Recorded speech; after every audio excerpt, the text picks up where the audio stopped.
Some of the biggest clubs in the world are making transfer moves for the internet's favorite players. But how in sync are the online analysts to the real football scouts? And are both parties making good recommendations for their clubs? From one of the league's best attackers last season moving to one of England's biggest clubs, and a wonder kid, some internet tacticos have been predicting him to go Galactico. And we'll be putting those 9 players into today's tier list. First up, we'll be talking Bryan Mbeumo to Manchester United. This season, Bryan Mbeumo has had his best output campaign of his career so far, and with a steady trajectory since he's entered the Premier League. And if we look at Manchester United's front line, it's obvious that they need a goal threat like the Frenchman. And one of the biggest benefits that comes with the Brentford man is that he can play all across that front line, but probably under Ruben Amorim, he'll probably solidify himself on that right-hand side as one of those 10s. But with some pretty poor passing stats and operating in a Brentford team that were only 15th in average possession last season, it does bring up some worries for me as to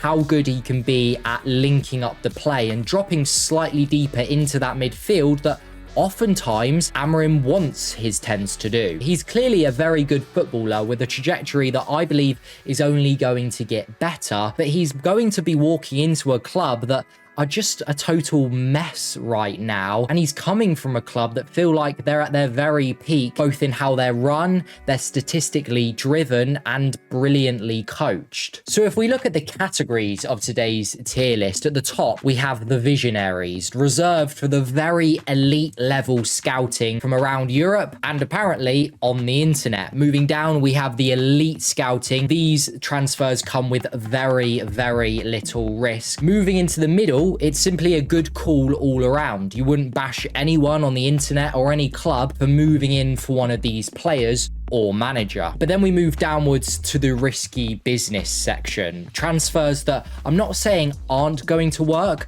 but come with a level of risk that needs to be identified and suggest a player that might come with a lot of upside, but the risk is heavy as well. And to be honest, I want to put Bryan Mbeumo in that risky business category, and this has nothing to do with the level of player. But Man United are going to have to fork out a good bit of cash to get him out of Brentford, and we've seen so many times promising talents move to Man United and just not replicate their form from previous clubs. Manchester United need to get better to get the best out of Bryan Mbeumo. But that's not the bottom category. The bottom category is aura farming. Yep, it made me feel sick as well. This category is for one player only. It's reserved for a transfer that the internet has dived deep on, pulled a name out of nowhere, and is suggesting him for one of the top clubs in Europe. But Bryan Mbeumo goes into our risky business category, and again, he's the first of 9 players in this video, and the second is Rayan Cherki. Immediately, as soon as you look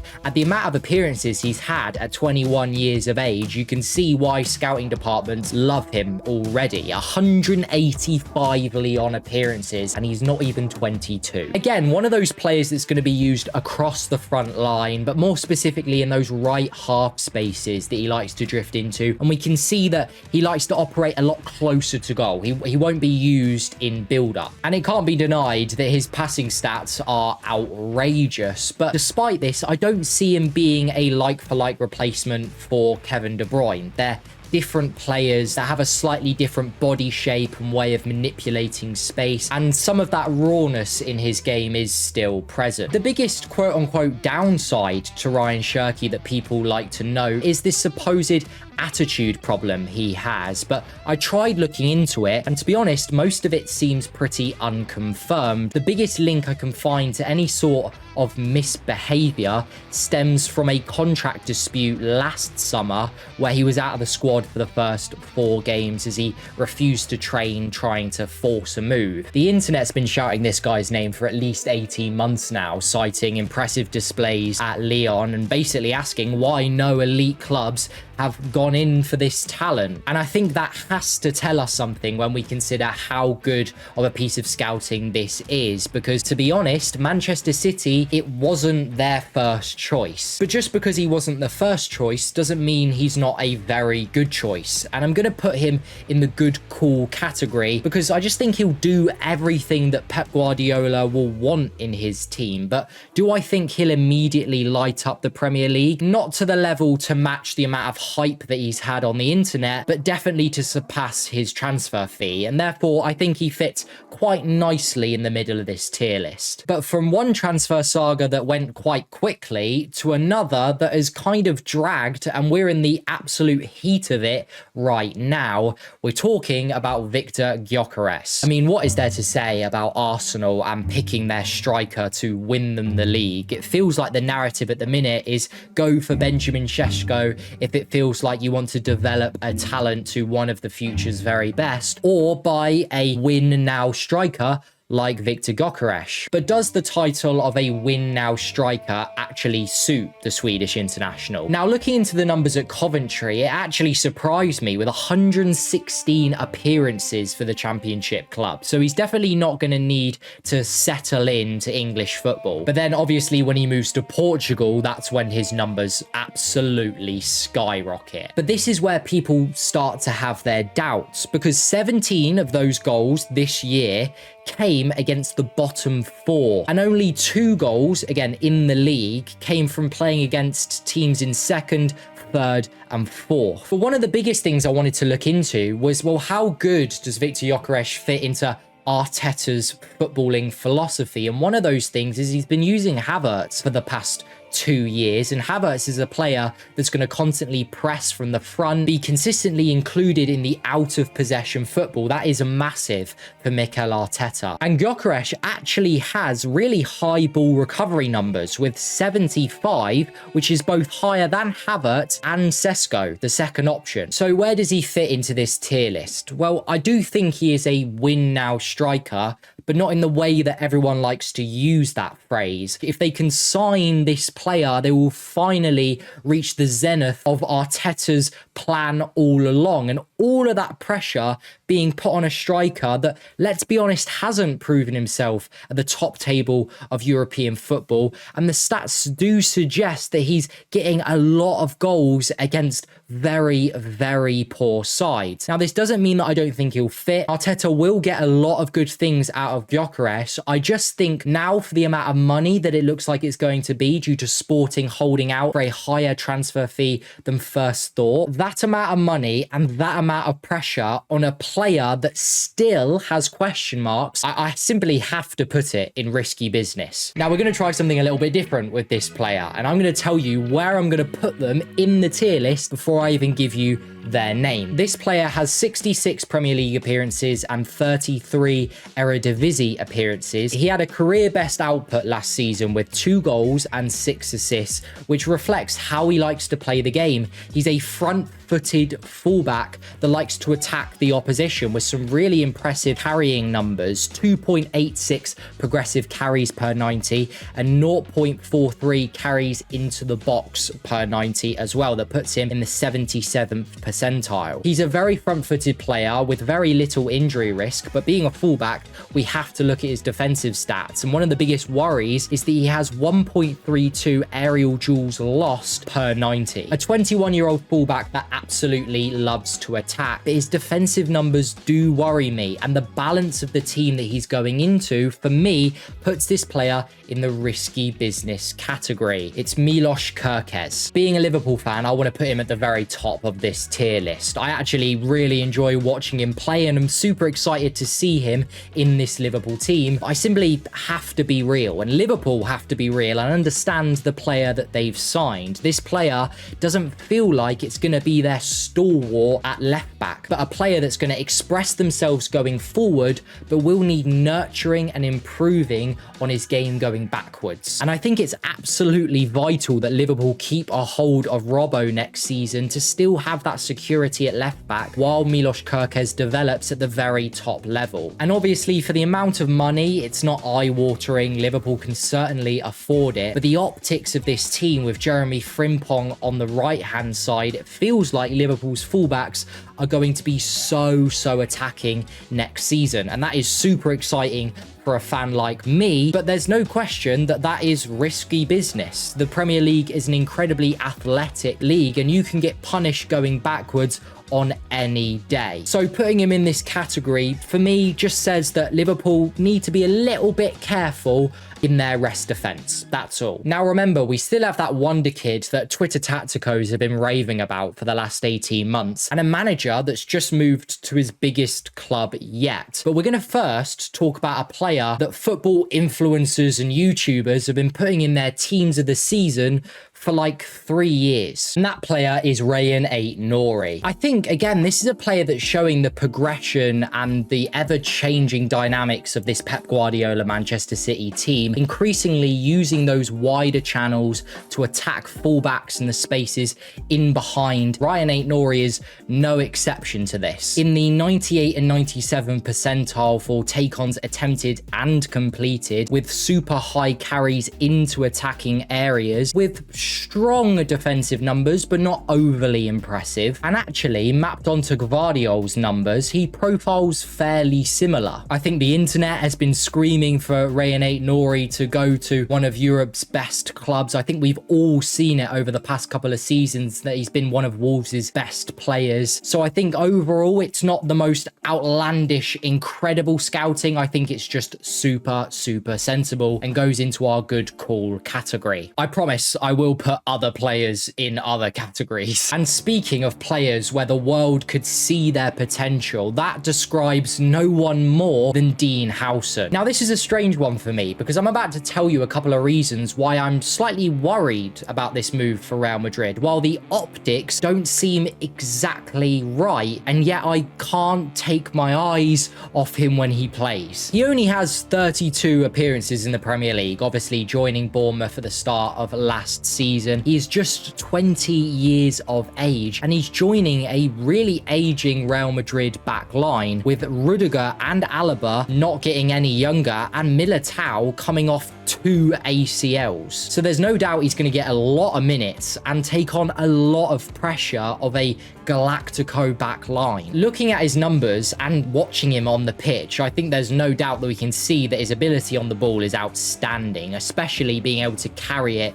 into midfield areas. And the numbers back it up. He's in the 90th percentile with carries into the final third, 92 with progressive carries. He does attempt a high amount of long passes, but actually he has quite a low completion rate of around 60%. And it's with those passing numbers that moves my attention to his partner last season, Zabarnyi. And I do sometimes wonder, how much did he help Dean Howson last season? Because Howson had the second highest amount of passes, but Zabarnyi was first. Zabarnyi had the most last man tackles, and Dean also had the second most aerial duels won, but Zabarnyi was first. And looking at some game footage from Bournemouth, it becomes fairly obvious that those midfield players like to cover the central spaces quite a lot, because oftentimes players look to attract Dean Howson, who likes to be pulled out wide ever so slightly, and Zabarnyi's been really good at managing that distance between him and Howson. So again, having that aggressive front-footed defender in the Spaniard is an incredibly big asset for him to have, and is a massive part of his game, but you need a centre-back alongside you to sometimes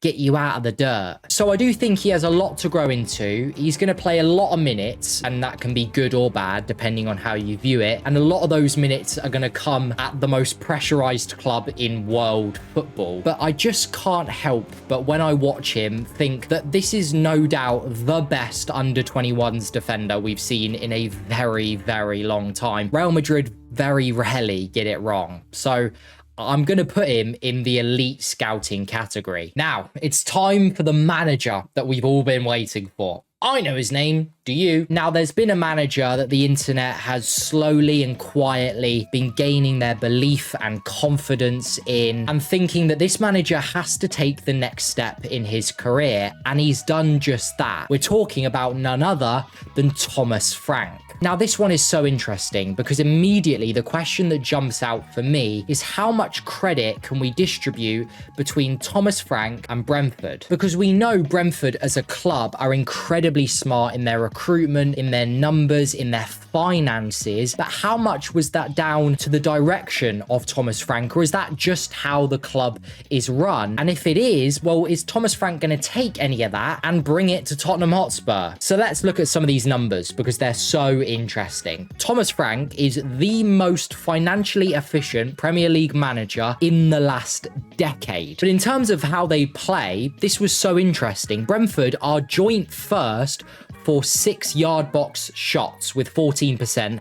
Only Arsenal match them, but they're second for 18-yard box shots with 63%, with only Liverpool 65% in front of them, and they're 20th for outside of the box shots with 23%. I think that tells us so much about how Thomas Frank wants to play. He wants to gain super high XG chances inside of the box. But then also the quality that he has on offer at Brentford does start to show, because he ranks 15th in shots per game, but only 9th for on-target shots per game, similar to teams like Tottenham, Palace, but also Arsenal. So if he can combine that philosophy of getting the ball into the box, creating those high XG chances, combined with better quality, we could see a ton of goals under Thomas Frank. Those numbers are, of course, dynamic and exciting, but I think it's important as well to show you the stability that Thomas Frank will try and bring to Spurs that he did bring to Brentford. And one of the best ways to demonstrate that is kind of show you the game style of one of his most used players in Christian Norgard, who ranks third in appearances under Frank with 196 appearances, a reliable asset. The Thomas Frank has referenced him as the glue of the team. So it will show you that Thomas Frank does like to lean on these really reliable stalwarts in the middle of the park. Now, although that Norgard kind of only really has average passing stats, but with exceptional defensive stats, he's combative, he does the dirty work, and show that Thomas Frank, again, likes to rely on those workhorses in the middle of the pitch. And it'll be interesting to see who those players will be once he arrives at the Tottenham Hotspur Stadium. I think there's no doubt that the internet's assessment of Thomas Frank's time at Brentford hasn't been misjudged. Just the question is how much was that the philosophy of a club like Brentford or the man in Thomas Frank? And also, we have to note that he hasn't got any experience in Europe, and he's being flung straight into a Champions League campaign in his very first season. So it's definitely not going in aura farming or risky business, but I just don't know if the pedigree of the manager, which feels a bit icky to say, can really allow for him to go in elite scouting. So for now, we're going to put him in good call, because I think it's good for all parties involved. Now, we only have 2 players left, and conveniently, 2 categories left: the visionary, the best scouting possible, or aura farming, a club just trying to gain some credibility in the scouting market. And the player we're about to talk about is a wonder kid that the internet, the deeper and deeper you go, has absolutely raved about and predicted him to become one of the world's best at a stupidly young age. But is the club trying to sign them, just trying to hedge their bets and win the lottery on this player, or have they signed a certain superstar and a future Galactico? And we are talking about why did I not work out how to say his name? We're talking about Franco Mastatuono. That took so many times for me to say correctly, and I don't know if I've got it. He's had 62 appearances for River Plate by the age of 17, and they've been split fairly down the middle, being a right winger and an attacking midfielder. But it's his numbers which are just absolutely ridiculous, right? He's in the 99th percentile, meaning he's in the top 1% in the world for shot creating actions, take-on attempts, successful take-ons, and shots per 90. That's pretty good and that's pretty impressive, but they're 4 very specific stats, Tom. Okay, well, he's in the 95th percentile, so top 5% in the world, for shots on target, key passes, touches in the attacking third, carries in total carrying distance, and progressive passes received. What the fuck is this player? Now, if we actually look at the optics of him joining Real Madrid, he is in competition with a lot of elite talent like Bellingham, Gula, Brahim Diaz, Rodrigo on that right side, potentially Mbappe on that right side. He is going to have to move heaven and earth to get into that Real Madrid starting 11, no doubt. But guys, I think Real Madrid have just signed potentially one of the best players in the world under everyone's noses. And he feels like he's an asset that like Real Madrid just don't have. Like I just can't put him anywhere other than the visionaries. I think whoever scouted this guy on Twitter at the age of 15, first of all, stop watching 15-year-olds play football. Second of all, you've had an absolute masterstroke. He is going at the very top of this tier list. And now, unfortunately, we've moved on to our last player, and he's going to go into the bottom category, the ultimate aura farming from the club that might sign him. But I'm going to do a lot of justifying here and a lot of caveats. But before we get into it, don't do this very often, but if you could like and subscribe, if you sort of enjoyed your time here, that'd be great. Trying to hit 3,000 subscribers. Now, this player at the age of 23 is currently ripping up the under-21s Euros with, at the time of recording, 5 goals and 3 assists. But that's not just that alone. This season at his club Stuttgart, he has 17 goals and 3 assists in 33 games. And he was only signed for Stuttgart last summer with a fee of around 4 million euros, alongside 2 other strikers of Undav for 26 million and Demirovic with around 23 million. And he's top scorer in around 400 to 700 less minutes than the 2 players supposedly signed in front of him in the pecking order. We're talking about Nick Voltemada. And the club that are trying to sign him, there's a few light links here and there, are Chelsea. So immediately we have to compare him to the striking options they already have in Liam Delap and Nicholas Jackson. Sorry to stop the video.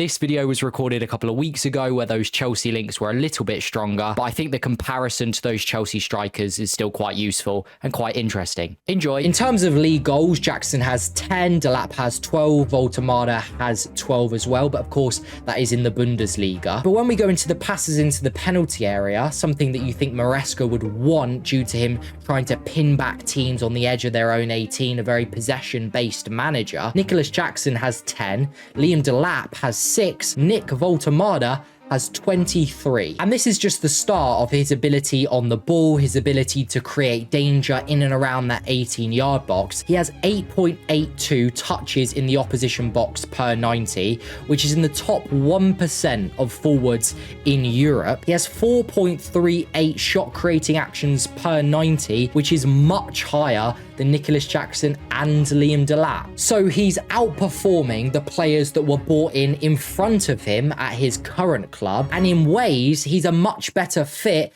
at potentially his future club. So why am I putting him in the bottom category? Well, I think he is still very, very raw, and he nowhere near is the complete package, and he's not as young again as you might think. He's 23, so he's approaching not necessarily his peak, but those years where you're really starting to get the best out of him. But I just think this name has kind of come out of nowhere. He's having a very good Euros, and a team trying to sign him might just fall for that international football hype that we've seen so many clubs fall for. Again, this tier list was never about criticizing these moves. It's just basically how risky they are, how much of the internet dive deep onto these players, and how much are real life clubs willing to risk on signing these players. And I think everything we've seen from Voltemade, he was signed for 4 million last season. He needs time to develop, and if Chelsea were to go in for him, it will be an absolute lottery pick, and therefore they will kind of be aura farming, because if it goes right, my word, what a piece of business that will be. But let me know, are there any transfers that I've missed that the internet